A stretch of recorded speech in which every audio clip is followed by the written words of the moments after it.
The legacy of slavery has left scars on this country that are still visible today. It was an era of cruelty, brutality, and inhumanity. In the decades before the Civil War, as the pro-slavery and anti-slavery factions became well-defined, it was a time when passions were at their hottest. But it was also an era of courage, friendship, and devotion to a cause. In the 1840s and 50s, many Missourians, both black and white, fought slavery with one of the few weapons they had available, the law. They wanted their day in court.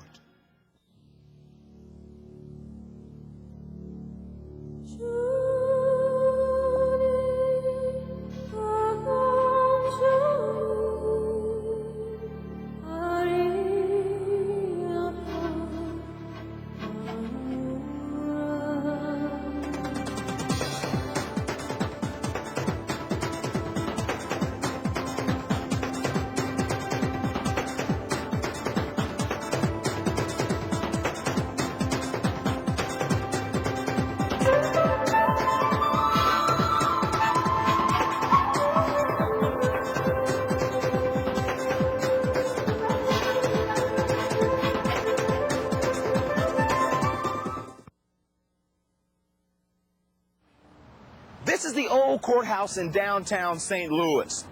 From the very beginning of the city, this has been the site of a courthouse.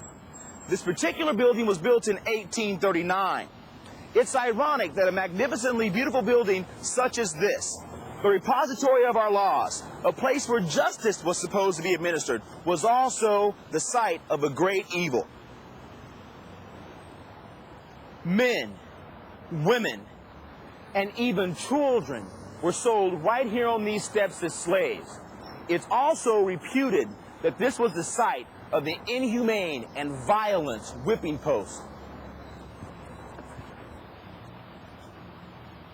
In the 1850s, the majority of Americans were against slavery, but many influential Southerners, including Missourians, continued to defend the institution. In 1846, a black slave named Dred Scott and his wife Harriet sued to free themselves from slavery. The name Dred Scott will forever remain synonymous with St. Louis and this courthouse.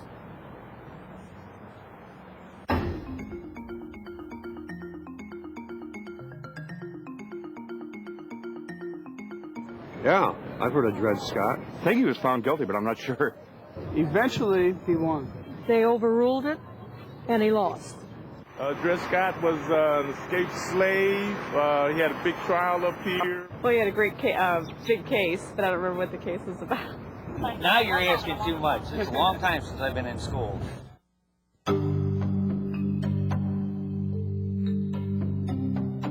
Dred Scott was brought to St. Louis from Virginia in 1830 by his master, Peter Blow. Later, the Blow family sold Scott to an Army surgeon, Dr. John Emerson.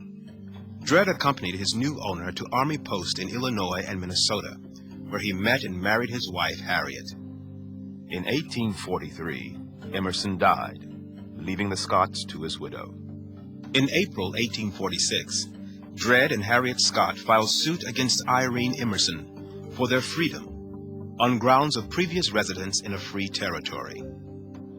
They were helped in their suit by Taylor Blow, the son of Scott's former owner. The two men were lifelong friends, and Blow, though a man of modest means, spared no expense to help Dred win his freedom. The legal battle that ensued took over 10 years and eventually reached the Supreme Court of the United States.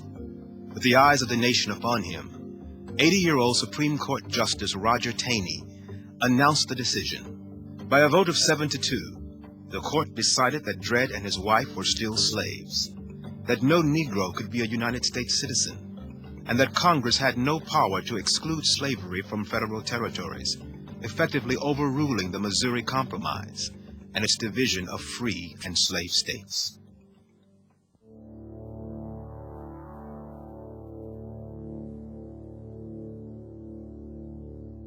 I think it was the great division that compromise seemed not possible. I think the fact that the decision said Scott wasn't a citizen because he's African American couldn't sue in the court. And this is very significant because one way in which African Americans were being freed at this time was through petitions and suits to the court. And this completely closed that door. And there are historians that believe that this decision divided the Democratic Party and allowed for the triumph of the Republican Party and the triumph of Lincoln, which, in effect brought on the Civil War. You know, Dred Scott wasn't the only person fighting for freedom. Men, women, black, white, freemen, and slaves were also fighting to create a more just society. John Berry Meacham was a preacher and organized the first African Baptist church.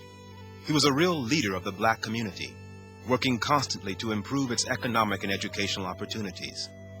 When the legislature passed its anti-black education law in 1847, he purchased a steamboat and turned it into a freedom school.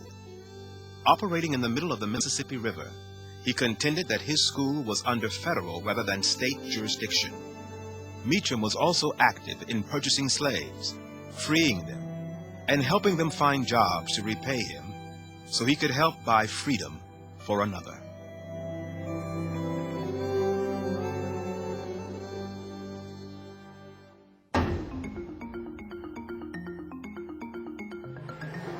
Today, the courthouse is used to teach people about the Dred Scott case and other Missouri history. In this courtroom, they're reenacting one of the Dred Scott cases. Shh! Let's go check it out. The case of Dred Scott versus Irene Emerson, Your Honor. Are the lawyers in this case ready? As a member of the black race, my client, Dred Scott, is not allowed to tell you his side of the story.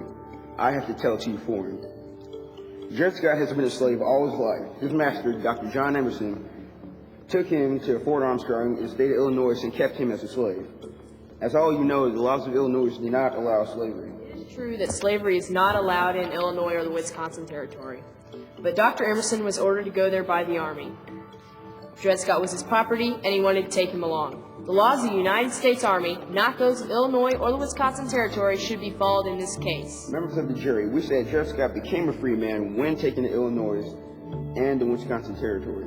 Just because he was brought back to the state of Missouri, where slavery is allowed, does not make him a slave again.